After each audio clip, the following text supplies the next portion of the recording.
as the rising tide of solopreneurship. I just got a report called the New World of Work report that says fully a third of people, this is in the U.S., a third of people who are in the workforce are basically self-employed. They're freelancers. And they expect that by the year 2020 it's going to be 50% of the workforce. And so they're either working, finding their own projects and their own gigs, we're calling it the gig economy, or they're working in a situation like you've laid out where they're self-employed within a platform, that gives them the support to be in business for themselves, and the company that's providing the support gets some money out of what is being done, as well as the person who's performing the work. Mm-hmm. It's a whole new way of being out there in the workforce, and growing in popularity very much. Absolutely. Yeah. So tell us about Impact Entrepreneurs at Portland State. What exactly is your program, Cindy? Well, Impact Entrepreneurs is a program that is focused on supporting social entrepreneurs, wherever they might be, maybe even before they've heard the term, right? Mm-hmm. So I came to PSU with the opportunity to create social innovation programs. Mm-hmm. So I was hired into the business school to teach and then to figure out how can we support more of this. And one of the first things I did was create a social innovation incubator. And at that time, a colleague of mine was also creating a program around social entrepreneurship and working in partnership with Mercy Corps. And she was also doing a study abroad on social entrepreneurship in India. So I started working at PSU in 2009. She'd been there for a little while longer, and we met. And in 2010, we kind of put our programs together and said, you know what, this is going to be Impact Entrepreneurs. We've got these different activities going on, and they're all about the same thing, unleashing the promise of business for social impact. So that's when we really, when Impact Entrepreneurs was born, was around 2010. And it's there to inspire, incubate, and accelerate social innovation and social entrepreneurship. Wow, that's great. Are most of the people who are social entrepreneurs are who are they? How would you describe them? Is there a common picture of them, or the types of things that they might be doing? Do they do them mostly overseas? You can see I have a lot of. It's everywhere, and it comes from all kinds of people. It's really diverse. Our program happens to be based in the School of Business, but we actually offer services to people from all kinds of different backgrounds and all kinds of different ages. So we're talking, young people, we're talking, boomers and encore people, we're talking philosophy, communications, business, psychology. Mm-hmm. People are coming from all kinds of different areas.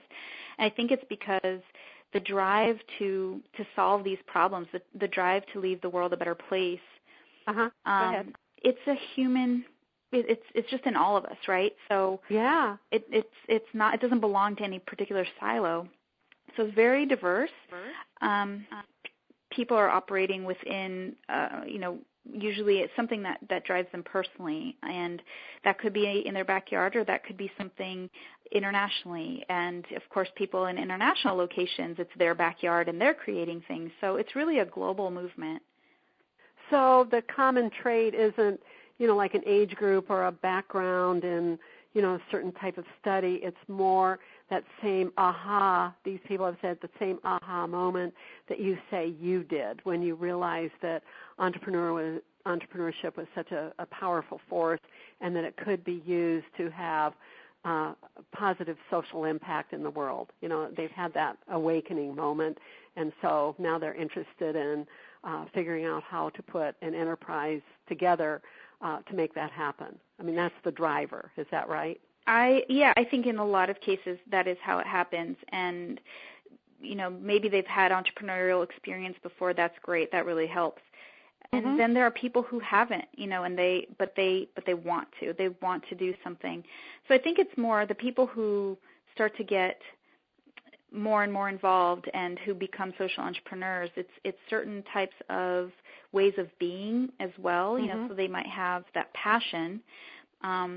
They need to do something with it. So you have to take action, right? And you have to build skills. And if you don't have certain skills or knowledge, you need to have the kind of commitment and dedication to keep going after it. You know, so maybe you don't know how to create a business plan, but you'll learn, and you'll work with somebody who, you know, might have might help fill a gap in your own skill set, or you'll figure out a way. So it's more kind of that drive and persistence. You know, there are a lot of different traits, I think, that you'll find in people who stick with it to the point where they really do create something. But I don't think that we need a certain set of precursors in terms of, okay, you need to have studied this or done that. I mean, children are doing this. You know, there are change makers who are 6, 5, 4 years old. It's, you know, and so you keep learning and you keep evolving and you keep prototyping and you keep prototyping yourself. And one of the things we talk a lot about in our programs is, you know, it's not just about the idea or the business model or, you know, making sure that you have all the ducks in a row from that organizational standpoint. It's also what you're bringing as the leader of that change. So we talk about you must lead self to lead change. Yes. Yeah, that's wonderful. And, you know, you are right. You do see more young people that are raising money here or helping with that, or see a cause, and, you know, they're getting right on their digital tools and they're making it happen, and all the rest of us adults are standing back and going, my gosh, look at that. It's wonderful. I think there's been a sea change a lot in what's happening out there in the world. So can you tell us about some of the businesses that maybe have begun at the Impact Entrepreneurs Incubator? Yeah, so we've worked with 20 different businesses in the Social Innovation Incubator at Impact Entrepreneurs. We're really inclusive, and, you know, we have businesses that come in that are started by students. We work with, you know, businesses and organizations that are started by community members. We don't focus on a particular issue. We really look at the combination of, you know, is this person really committed? Are they willing to learn? Are they, you know, really driving forward? Do they understand their purpose, and are they committed to that purpose? So we've had a diverse group of different organizations that we've worked with. And we've worked with startups as well as intrapreneurs. So, you know, there could be a business that's already established and successful, but they want to launch something new. And so they've incubated that new product or service idea. An example that we really love, as near and dear, is My Street Grocery, and that was started by one of our MBA alumna. Her name's Amelia Pape, and she came to the MBA program never having heard of social entrepreneur and was exposed to it through our program. She went to India and studied abroad in India with us, and she started to, you know, understand that the things that she believed and what she wanted to do in the world fit this space of social entrepreneurship, you know, much like my own realization. It was like, okay, this is what I've been thinking about and didn't have a word for. For her, you know, it was this idea of how could I do something about food deserts, and that's what inspired her to create My Street Grocery, was how can I create access to healthy foods and make it easier for people who can't get the food, can't afford the food, you know, are uncomfortable with, you know, making their meals. What can I do to address these problems? So this was a mobile grocery store that, you know, a truck that would take the food and these meal kits to these areas that didn't have access to good, healthy food. So that's her idea, and it evolved. What a good idea! I love it. It's a brilliant idea, and she did an amazing job with it, and so much so that Whole Foods actually ended up integrating her business into Whole Foods. So now she runs My Street Grocery as part of Whole Foods, and, you know, they're able to really increase the scale of her impact. Isn't that something? What a grand idea! That is really a grand idea. It is, and, you know, and that's an example here in Portland. I mean, on another side of the spectrum, like I said, they're diverse. We have a company called EcoZoom, and they have stoves. These are improved cook stoves because in much of the world, a lot of people are still, billions of people are still cooking over open fire. It's extremely dangerous, not only from burns, but the pollution. It actually kills people. And, you have families and babies being exposed to this horrific black smoke. So the cook stoves, they really save lives. And EcoZoom has then, this global footprint with these cook stoves that they are developing and selling. And they have expanded. They started, their offices were headquartered in Portland, and they've actually expanded. And their leadership team, the entrepreneurs, opened up an office in Kenya. So now they're based out in Kenya, and they're not only selling these cook stoves, but creating job opportunities and looking at, how do we do manufacturing regionally, so creating jobs for manufacturing these cook stoves and distributing and marketing the cook stoves in Africa. Oh, that's great. I would bet that you are enthused about this all the time because these are absolutely wonderful ideas. I have the best job. Yeah, it's so inspiring. This is wonderful. So, obviously the concept of social entrepreneurship is very quickly rising in popularity. And, so do you have plans to expand your program? Yeah, we have to contain ourselves. Like, our enthusiasm is huge and our ambitions are big, and so we find ourselves having to make sure that if we don't say yes to everything because we get so excited, and there is so much interest and there's so much opportunity. We do not lack for, possible new activities, expansion, partners, and we love that.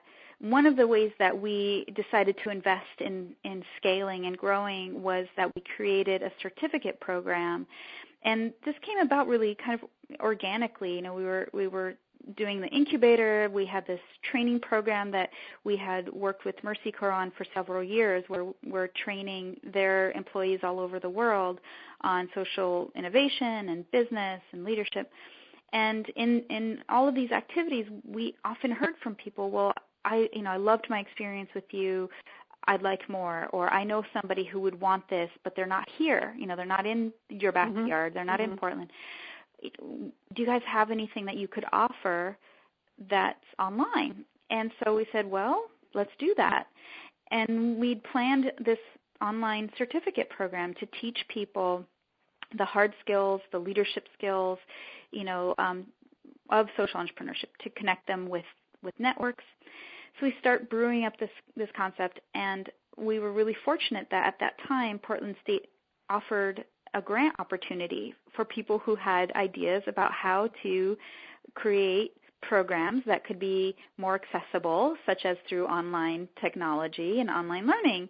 And so we put in our proposal, and we got funding to launch this certificate.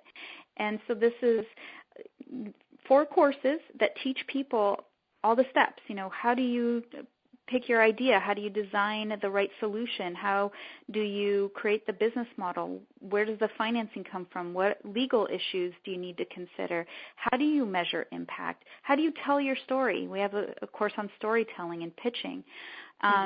And then, how do we expose those people to each other and to networks and have them actually practice? It's not just theoretical. Like, they get to come in and they get to really take what they're learning and use it, get out there and talk to customers and start doing, because that's the big steps, like you and I were talking about. You have to take a step. You have to go out there. You have to talk to people. And so we created the certificate program, and we launched it this past year. So we're very excited about that, because we feel like that's one way that we can really reach a lot more people, being that the majority of those courses are online. And we're really excited about that. Oh, I think that's wonderful. You should be excited about that. That's just wonderful. And, online is where it is. You can, reach people very quickly. And we certainly know that people want training just in time.